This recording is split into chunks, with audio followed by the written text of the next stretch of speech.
আরও বিস্তৃত হচ্ছে মধ্যপ্রাচ্যের যুদ্ধ। এবার মার্কিন মিত্র কুয়েতে ভয়াবহ হামলা চালিয়েছে ইরান।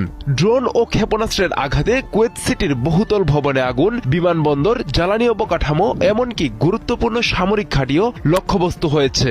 প্রশ্ন উঠছে, কেন হঠাৎ করেই কুয়েতকে টার্গেট করল তেহরান, আর কতটা ভয়ঙ্কর আজকের হামলাগুলো?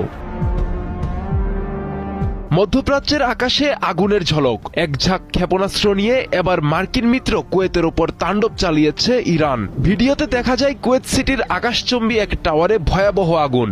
এই টাওয়ারে রয়েছে কুয়েতের পাবলিক ইনস্টিটিউশন ফর সোশ্যাল সিকিউরিটির সদর দপ্তর। কুয়েতের সেনাবাহিনী জানায়, আকাশ প্রতিরক্ষা ব্যবস্থা দিয়ে ড্রোন ভূপাতিত করা হলেও সেগুলোর ধ্বংসাবশেষ পরে কয়েকটি বেসামরিক স্থাপনায় আগুন লাগে।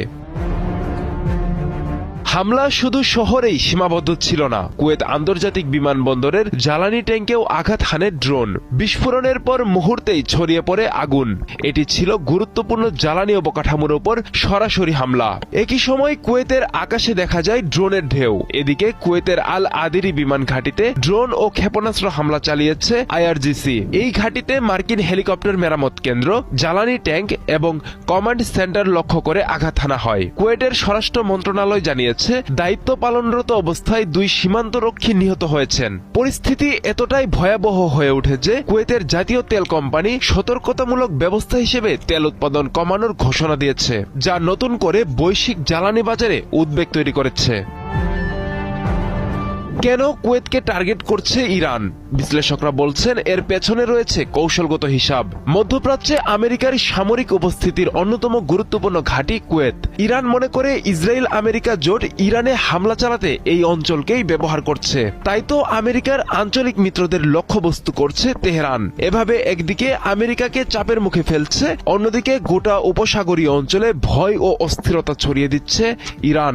আর সেই কৌশলের অংশ হিসেবেই কুয়েতের সামরিক ঘাঁটি, বিমানবন্দর ও জ্বালানি অবকাঠামোতে হামলা চালানো হয়েছে বলে মনে করছেন বিশ্লেষকরা।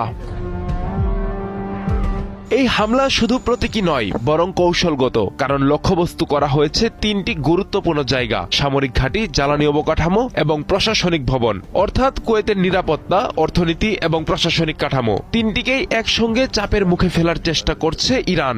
ইরানে ইসরায়েল আমেরিকার হামলা শুরু হওয়ার পর 9 দিন পার হলেও যুদ্ধ থামার কোনো লক্ষণ নেই, বরং সংঘাত ছড়িয়ে পড়েছে গোটা মধ্যপ্রাচ্যে। আব্দুল্লাহ আল মারুফ, 71।